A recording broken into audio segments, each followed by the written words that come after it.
चलते बने, क्योंकि दूसरा और राहगीर फिर उनके बीच में पहुंचे लोग जो गंगा स्नान करने जा रहे थे। तो हमारे संत रविदास जी बैठे हुए थे। उन्होंने कहा, रुको रुको भाई, कहाँ जा रहे हो? कि मैं गंगे का स्नान करने जा रहा हूँ। तो रुको रुको, मेरा ये फूल ले जाना और मेरी ये मुद्रा वहाँ भी गंगा माई को भेंट कर देना। तो उसको लेकर के वो वहाँ चले गए।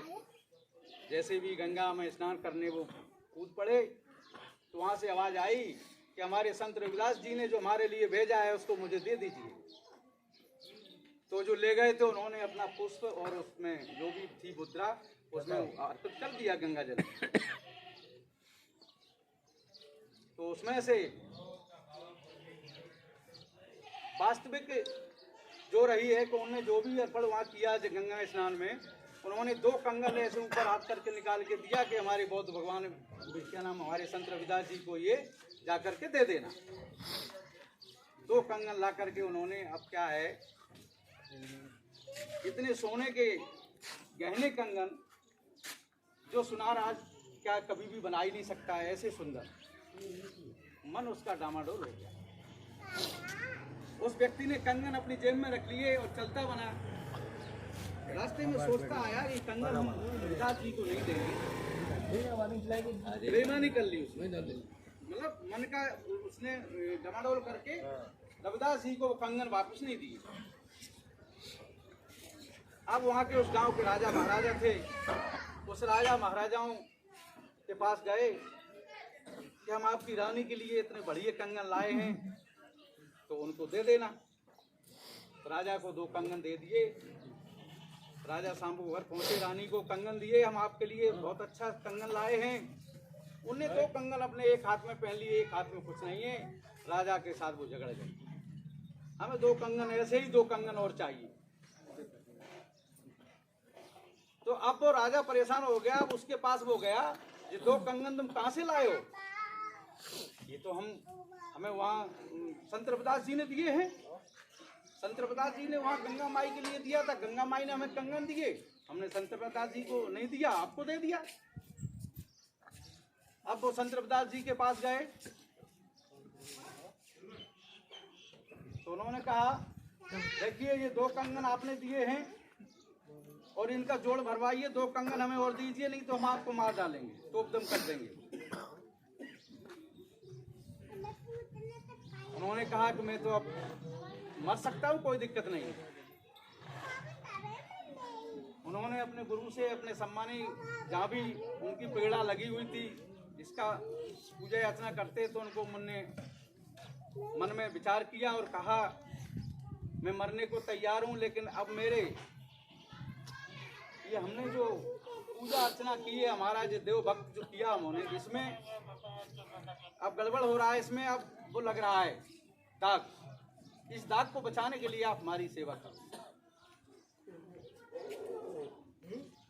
तो उन्होंने थोड़ी देर में पानी का कटोटा भरा रखा था, उसमें से 2 कंगन लेकर के ऊपर हाथ उठाया और 2 कंगन दिखाई। सब लोगों ने देखा है, सब लोगों ने कंगन देखे हैं कि 2 कंगन आ गए। 2 कंगन आने के बाद वो विलुप्त हो जाते, मिलते नहीं, वो कंगन विलुप्त हो गए। तो हकीकत में वो फिर जो कंगन जो राजा वहाँ लेके मांगने गए थे, वो उनके पैर पकड़ के क्षमा मांगी कि आप बहुत बड़े संत हो, हम आपसे कुछ नहीं चाहूँगा। अब आपने जो भी किया है, आपने कंगन मंगवा दिए, दिखा दिए, नहीं मिला, कोई दिक्कत नहीं, आपके पास है शक्ति, हमें विश्वास है। तो हमें भी विश्वास होना चाहिए कि हमारे परम गुरु, हमारे जो भी हमारे समाज के जो महापुरुष हैं, इनका इतिहास पढ़ोगे आपको समझ में आएगा। ये बहुत बड़ा इतिहास है। हमारे महापुरुष, हमारे ये बैठे हुए हैं छत्रपति साहू जी महाराज, जिनने हमारे समाज को जो आरक्षण दिया है। हमारे छत्रपति साहू जी महाराज जो बिरसा मुंडा जो आरक्षण नहीं देते, तो हम और आपकी नौकरियां नहीं मिल पाती।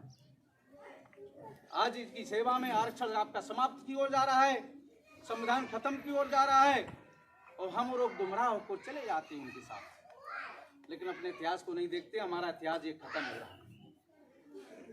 बस हम इतनी बात कहने आए थे कि आप अपने इतिहास को समझें और सोचें, किसी के चलने बहकाने में ना आना चाहिए। हमारे जो महात्मा फुले जिन्होंने शिक्षा की प्रथम पाठशाला खोली, तो इन्होंने हम लोगों को शिक्षा दी है। पूरे भारत में, पूरे विश्व में पहला पाठशाला इन्हीं ने खोली थी। शिक्षा का उद्धार ओपन इन्हीं ने किया था। लेकिन शिक्षा की उपाधियां हमारे बाबा साहब ने दी थी। बाबा साहब ने कहा था, शिक्षित बनो, संगठित रहो, संघर्ष करो। तो इस पे विचार करिए। जो व्यक्ति शिक्षित रहेगा, संगठित रहेगा, संघर्ष करेगा, तो निश्चित ही सफलता मिलेगी। लेकिन हम और हमारे लोग हथियार को डालकर दूसरे लोगों के साथ चले जाते हैं। इस चीज़ के लिए विशेष ध्यान रखें, क्योंकि हमें महापुरुषों का इतिहास जो दबा रहे हैं, महापुरुषों के इतिहास को जो छीन रहे हैं। क्योंकि महापुरुष हमारे आज किसी भी वंश के महापुरुष पैदा नहीं हुए हैं जिसमें समाज का उन्हें व्यापारिक, सामाजिक और आर्थिक नीति से बराबर किया। बताइए, किसी के पास आर्थिक संपत्ति करोड़ों की, लाखों की, अरबों की है, और हमारे कुछ लोग फुटपाथ पर चलकर दो रोटी नहीं मिलती, भूखे सो जाते हैं। क्या है ये समानता? बाबा साहब ने वोट का अधिकार दिया है, समानता का अधिकार दिया, वोट का अधिकार दिया, तो वोट उस तरीके से उस जगह प्रयोग करिए जहां हमारा भला हो। इस सम्मान को, समानता, सज्जनता कभी कोई भी दे सकता है? कोई भी दल कहीं कोई नहीं दे सकता है। आज हमारे ये पूरे समाज को, मानव को सम्मान की डिग्री देने वाले हमारी बहुजन समाज पार्टी है, जो हमारे समाज को सम्मान दे रही है। बाबा साहब ने वोट का अधिकार दिया है, 2 वोट का अधिकार मांगा था, लेकिन चोरों ने, लुटेरों ने 1 वोट पर बहिष्कार करके उसको खत्म कर दिया, 1 वोट ही नहीं था। लेकिन फिर भी बाबा साहब ने जा कहा था, चाहे वो फुटपाथ का हो, चाहे वो राजा महल का राजा हो, चाहे करोड़पति हो, चाहे अरबपति हो, चाहे वो भीख मांगने वाला, वोट का अधिकार जितना आपका होगा उतना ही अधिकार उस वोट का, गरीब का होगा। तो साथियों, हमारा वोट कोई इतनी बड़ी ताकत नहीं रखता है, आपका वोट इतनी बड़ी ताकत नहीं रखता है कि वोट की कीमत हमारे वोट की, आपके वोट की बराबर कीमत है। चाहे वो गरीब का वोट हो, चाहे वो करोड़पति का वोट हो, लेकिन वोट तो एक ही वोट होता है, वोट की कीमत तो बराबर है।